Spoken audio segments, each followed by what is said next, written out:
अध्यक्ष महोदय, Mr. President, मैं उस देश का I प्रतिनिधित्व कर रहा represent a हूं country जिसे that mother is of democracy proud का to be गौरव known हासिल है। as the mother of democracy.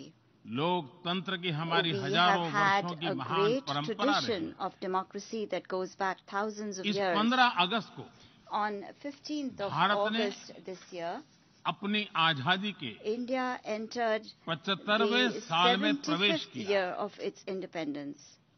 हमारी विविधता, Our diversity हमारे सशक्त is लोकतंत्र की the पहचान है। identity of our strong एक ऐसा democracy. देश It is a country जिसमें that has दर्जनों भाषाएं dozens हैं, of languages, सैकड़ों बोलियां हैं, hundreds of dialects, अलग अलग रहन सहन different खान-पान है। lifestyles and cuisines. ये vibrant This is democracy the का best बेहतरीन example of a उदाहरण है। vibrant democracy. ये भारत के लोकतंत्र की ताकत है। The strength of our ये democracy छोटा बच्चा is demonstrated जो by the कभी fact that a little एक boy रेलवे स्टेशन who के at T one stall time पर used to help अपने his पिता father की मदद at करता his tea था, stall at the वो railway आज station is today चौथी बार addressing the भारत के United प्रधानमंत्री के तौर Nations पर General Assembly for the fourth time UNGA को as संबोधित Prime कर रहा Minister है। of India.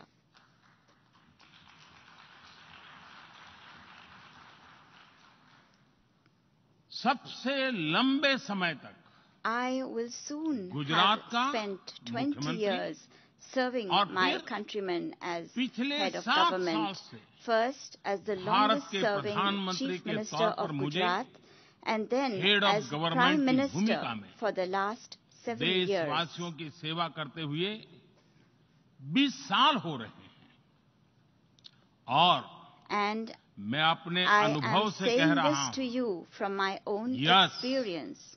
Yes, democracy can deliver. democracy can deliver. Yes, Yes, democracy has democracy deliver. has delivered. अध्यक्ष महोदय, Mr. President, एकात्म मानव दर्शन today के is प्रणेता the birth anniversary Pandit of Deendayal Pandit Upadhyay ji की आज Deen जन्म Dayal Jayanti. Upadhyay, the proponent of Ekatma Manav Darshan. एकात्म मानव दर्शन यानी Ekatma Manav Darshan integral means humanism, integral humanism, अर्थात or स्व से the development समष्टि journey तक undertaken विकास together, और the विस्तार की expansion सहयात्रा। from the self to the universe, expansion of the self, expansion of the self, moving from moving individual to from the the society, individual to society, the nation to the nation, and entire and to humanity. entire humanity. और ये चिंतन And this philosophy Antyodaya को is समर्पित है। dedicated to Antyodaya. Antyodaya को आज की परिभाषा The में modern day where definition no one of is left behind कहा Antyodaya जाता है। is where no one is left इसी भावना behind. के साथ It is with this principle Bharat आज in mind that India integrated, today is moving equitable forward on the path of development की राह पर आगे integrated, बढ़ रहा है। equitable development. Vikas Our priority is सर्वसमावेशी that हो, development should be all-inclusive, सर्वस्पर्शी हो, all-pervasive, सर्वव्यापी हो, universal, सर्वपोषक and हो। one that nurtures all. यही हमारी प्राथमिकता है। बीते 7 वर्षों में During the last 7 years, Bharat में India has 43 brought crore over से ज्यादा लोगों को 430 million people बैंकिंग who व्यवस्था were से जोड़ा previously गया है, unbanked into जो the अब banking तक system. इससे वंचित थे।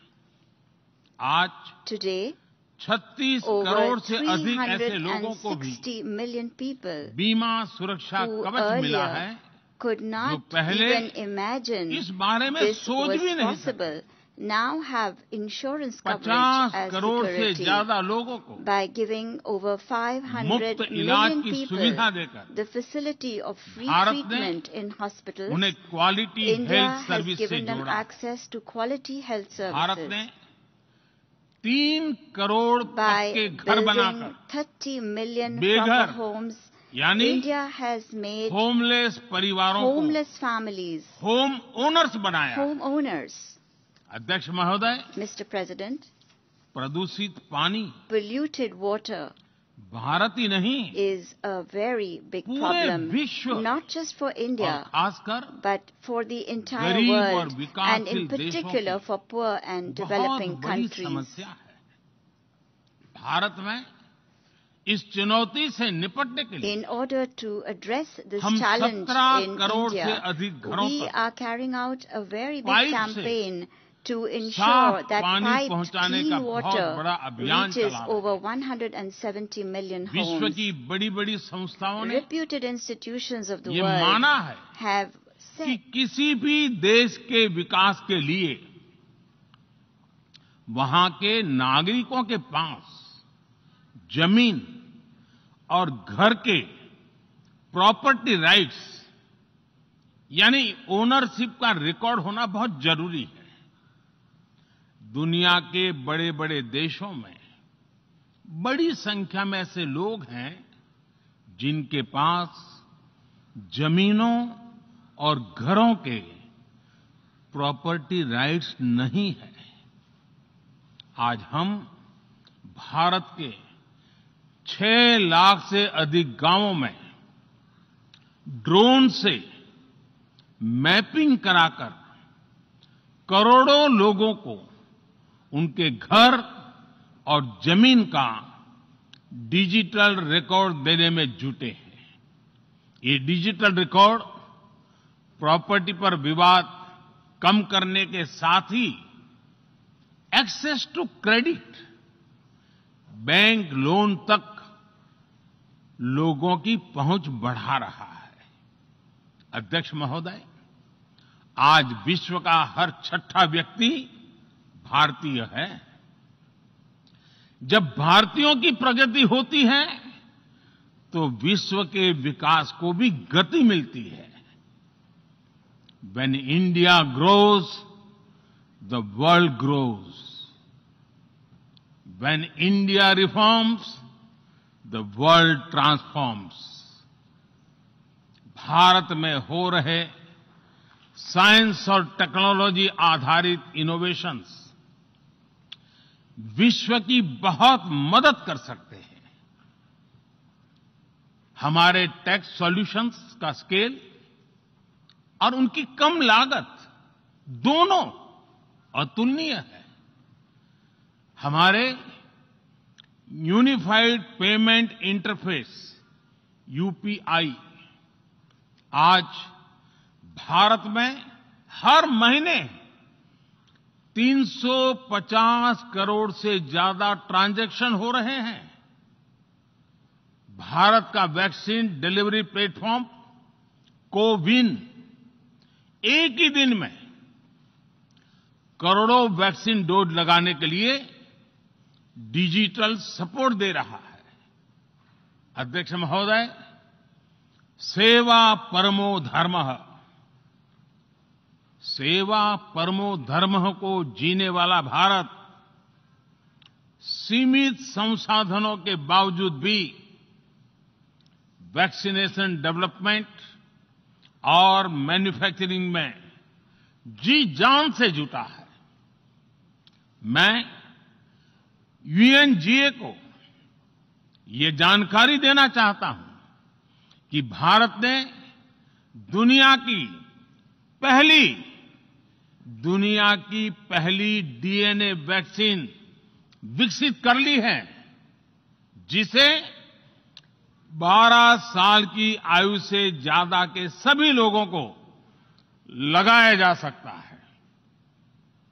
एक और mRNA वैक्सीन अपने डेवलपमेंट के आखिरी चरण में है। भारत के वैज्ञानिक कोरोना की एक नेजल वैक्सीन के निर्माण में भी जुटे हैं। मानवता के प्रति अपने दायित्व को समझते हुए भारत ने एक बार फिर दुनिया के जरूरतमंदों को वैक्सीन देनी शुरू कर दी है।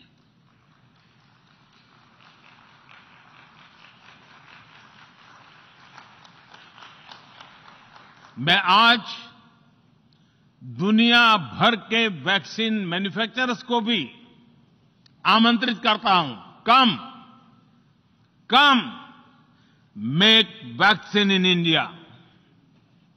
अध्यक्ष महोदय, आज हम सब जानते हैं कि मानव जीवन में टेक्नोलॉजी का कितना महत्व है, लेकिन बदलते हुए विश्व में टेक्नोलॉजी विथ डेमोक्रेटिक वैल्यूज, ये सुनिश्चित करना भी आवश्यक है।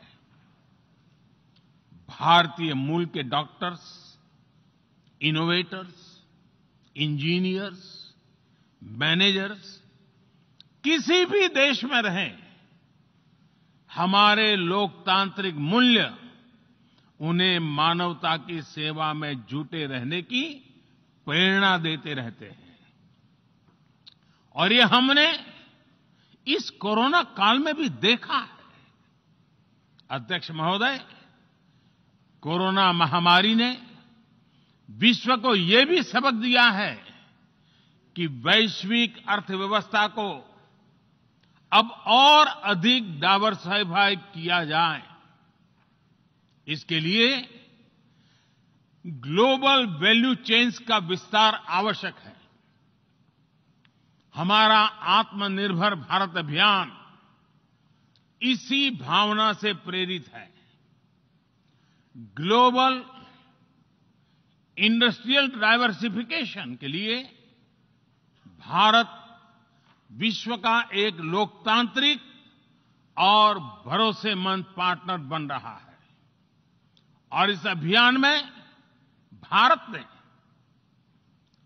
इकोनॉमी और इकोलॉजी दोनों में बेहतर संतुलन स्थापित किया है। बड़े और विकसित देशों की तुलना में क्लाइमेट एक्शन को लेकर भारत के प्रयासों को देखकर आप सभी को निश्चित ही गर्व होगा। आज भारत बहुत तेजी के साथ 450 गीगावाट रिन्यूएबल एनर्जी के लक्ष्य की तरफ बढ़ रहा है। हम भारत को दुनिया का सबसे बड़ा ग्रीन हाइड्रोजन हब बनाने के अभियान में भी जुट गए हैं। अध्यक्ष महोदय, हमें अपनी आने वाली पीढ़ियों को जवाब देना है कि जब फैसले लेने का समय था, तब जिन पर विश्व को दिशा देने का दायित्व था, वो क्या कर रहे थे। आज विश्व के सामने रिग्रेसिव थिंकिंग और एक्सट्रीमिज्म का खतरा बढ़ता जा रहा है। इन परिस्थितियों में पूरे विश्व को साइंस बेस्ड रैशनल और प्रोग्रेसिव थिंकिंग को विकास का आधार बनाना ही होगा। साइंस बेस्ड अप्रोच को मजबूत करने के लिए भारत एक्सपीरियंस बेस्ड लर्निंग को बढ़ावा दे रहा है।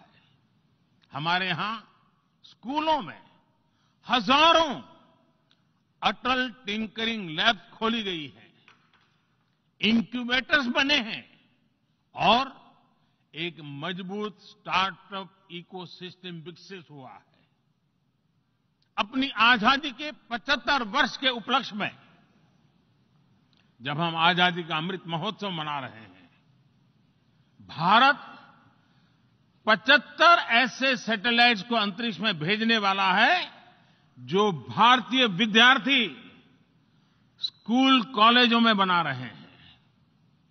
अध्यक्ष जी, दूसरी ओर रिग्रेसिव थिंकिंग के साथ जो देश आतंकवाद का पॉलिटिकल टूल के रूप में इस्तेमाल कर रहे हैं, उन्हें ये समझना होगा कि आतंकवाद उनके लिए भी उतना ही बड़ा खतरा है।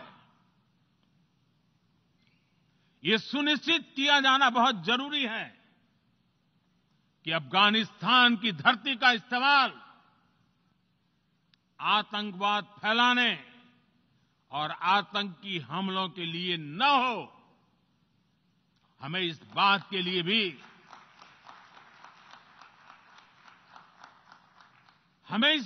लिए भी सतर्क रहना होगा कि वहां की नाजुक स्थितियों का कोई देश अपने स्वार्थ के लिए एक टूल की तरह इस्तेमाल करने की कोशिश न करें। इस समय अफगानिस्तान की जनता को,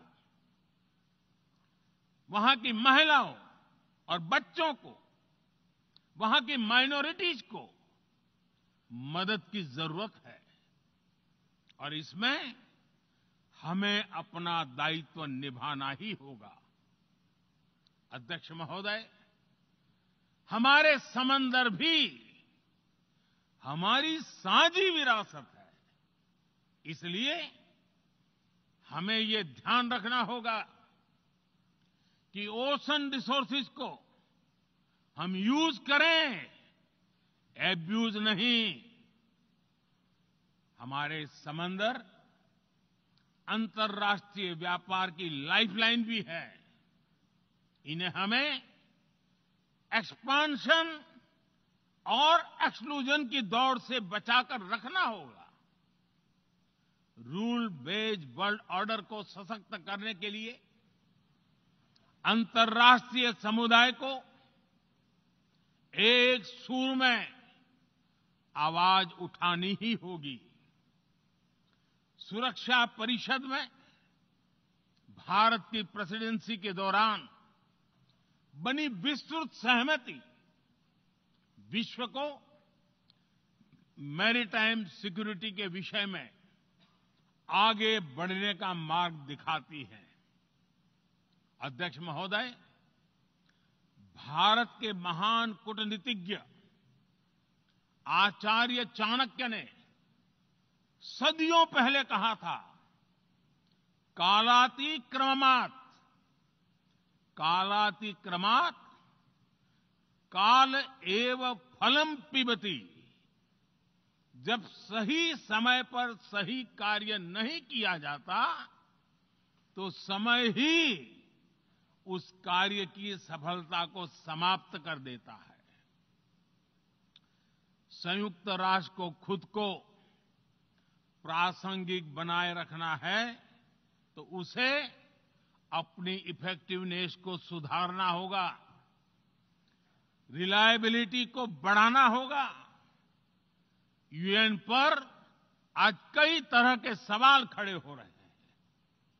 इन सवाल को हमने क्लाइमेट क्राइसिस में देखा है, कोविड के दौरान देखा है, दुनिया के कई हिस्सों में चल रही प्रॉक्सी वॉर, आतंकवाद और अभी अफगानिस्तान के संकट ने इन सवालों को और गहरा कर दिया है। कोविड के ओरिजिन के संदर्भ में और ease of doing business ranking को लेकर वैश्विक गवर्नेंस से जुड़ी संस्थाओं ने दशकों के परिश्रम से बनी अपनी विश्वसनीयता को नुकसान पहुंचाया है। ये आवश्यक है कि हम यूएन को ग्लोबल ऑर्डर, ग्लोबल लॉज और ग्लोबल वैल्यूज के संरक्षण के लिए निरंतर सुदृढ़ करें। मैं नोबेल पुरस्कार विजेता गुरुदेव रविंद्रनाथ टैगोर जी के शब्दों के साथ अपनी बात समाप्त कर रहा हूं। शुभो कर्मोपोथे, शुभो कर्मोपोथे, धोरो निर्भयोगान, सौब दुर्बल सौन्योष होक अबोशान। अर्थात अपने शुभ कर्म पथ पर निर्भीक होकर आगे बढ़ो, सभी दुर्बलताएं और शंकाएं समाप्त हो। ये संदेश आज के संदर्भ में संयुक्त राष्ट्र के लिए जितना प्रासंगिक है, उतना ही हर जिम्मेदार देश के लिए भी उतना ही प्रासंगिक है। मुझे विश्वास है हम सबका प्रयास विश्व में शांति और सौहार्द बढ़ाएगा, विश्व को स्वस्थ, सुरक्षित और समृद्ध बनाएगा। इन्हीं शुभकामनाओं के साथ बहुत बहुत धन्यवाद। नमस्कार। ABP Sonja, जोश, जज्बा, जुनून।